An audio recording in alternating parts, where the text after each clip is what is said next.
The rise of the Almohad Caliphate, an empire that would momentarily unite the Western Islamic world from the sands of the Sahara to the cities of Iberia, began not in a dazzling imperial capital, but in the rugged, unforgiving peaks of the high Atlas Mountains, far from the sophisticated centers of power.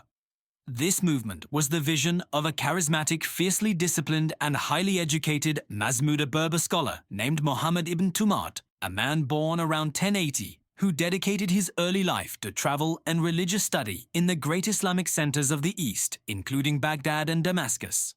Ibn Tumart returned to the Maghreb fundamentally disillusioned by the prevailing moral and religious climate, particularly the dominance of the reigning power, the Almoravid dynasty.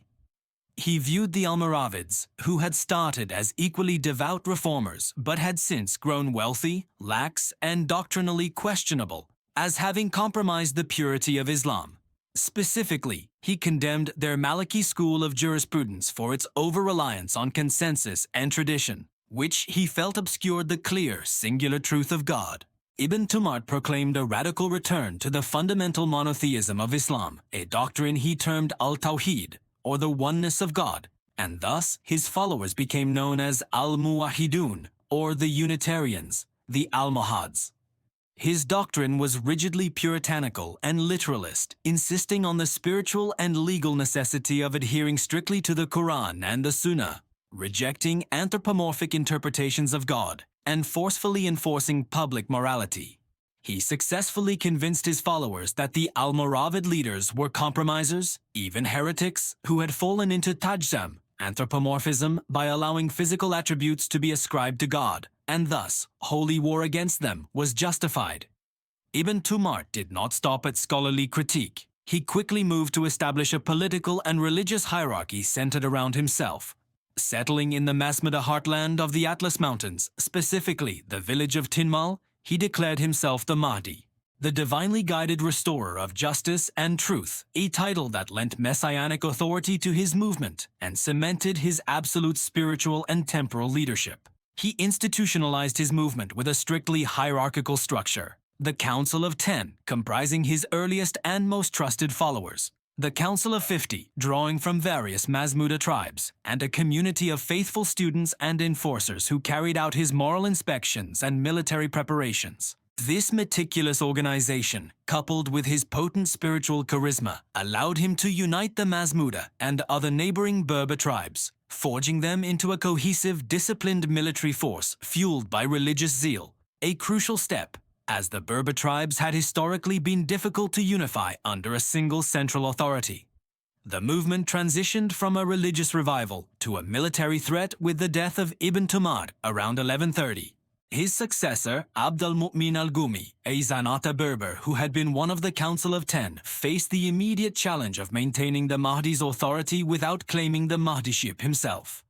Abd al-Mu'min proved to be an exceptionally capable general and statesman. He cleverly maintained the ideological impetus of the Mahdi while systematically laying the groundwork for a dynastic state and an expansive empire. The next few decades were defined by the grinding war against the Almoravids, culminating in the siege and conquest of their capital, Marrakesh, in 1147, and the complete destruction of their dynasty across North Africa.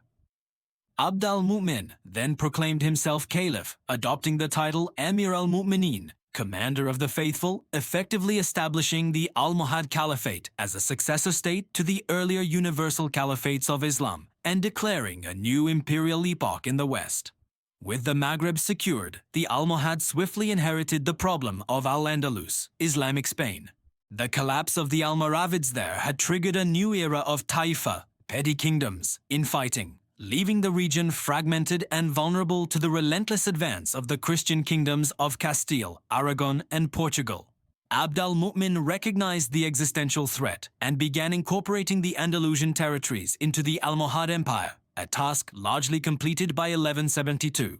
The empire now stretched its vastness across North Africa, from the Atlantic coast of Morocco through modern-day Algeria and Tunisia, and extended into the Iberian Peninsula. This immense territory required an administrative structure far more complex than the localized Almoravid system. The Almohads created a centralized, hierarchical bureaucracy staffed by officials from both Berber and Andalusian backgrounds, with governors, qeyyids, appointed to oversee regional administration and tax collection.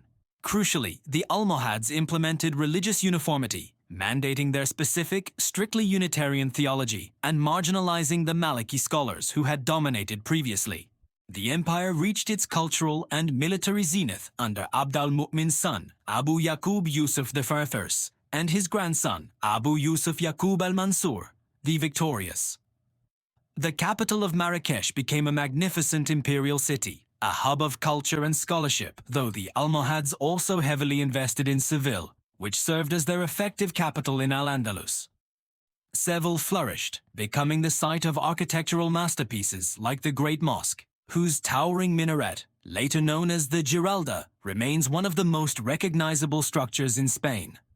Similarly, the Kutubiyya Mosque in Marrakesh and the massive, unfinished Hassan Tower in Rabat attest to the Almohads' grand architectural ambition, characterized by a distinctive, austere, and monumental style that reflected their puritanical religious foundations.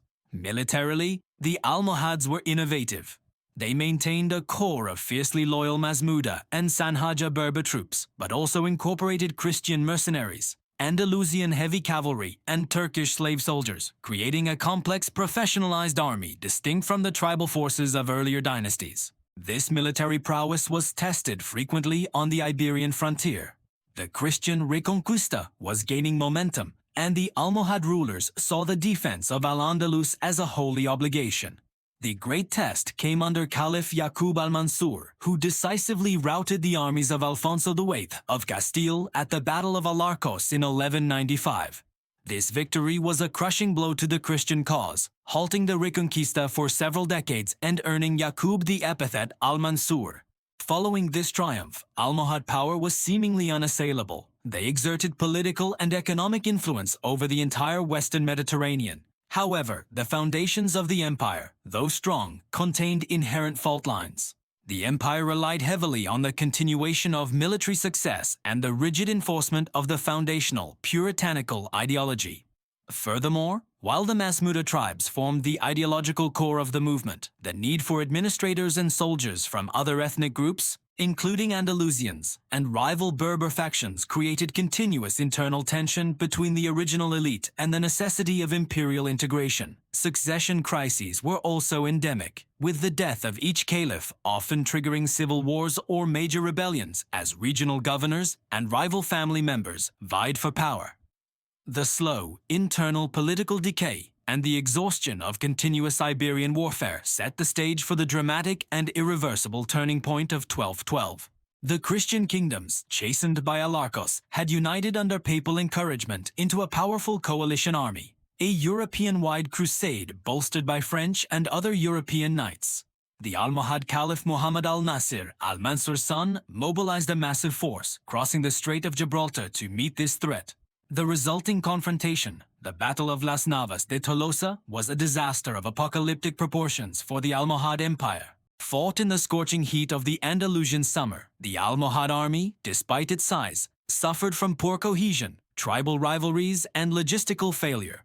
The Christian forces, motivated by religious fervor and unified command, managed to breach the caliph's defensive lines. Al-Nasir fled the battlefield, suffering a profound military and moral collapse. The sheer scale of the defeat shattered the myth of Almohad invincibility, signaling to both their enemies and their own subjects that the caliphate was vulnerable. The immediate aftermath was devastating. Al-Andalus, deprived of its best defenders, began to unravel as the Christian kingdoms pressed their advantage. Within a few short decades, the great Andalusian cities, Córdoba, 1236, Valencia, 1238, and Seville, 1248, fell one after another. Simultaneously, the empire began to fragment in North Africa. The eastern provinces, governed by the Hafsid family, effectively declared independence in Ifriqiya, modern Tunisia and eastern Algeria, forming the Hafsid dynasty. In the central Maghreb, the Zayanids established their own rule. Most critically, in the Almohad heartland of Morocco, another Zanata Berber group, the Marinids, began their long struggle for power. capitalizing on the widespread perception of Almohad weakness and the Caliphate's failure to protect Islam's western territories.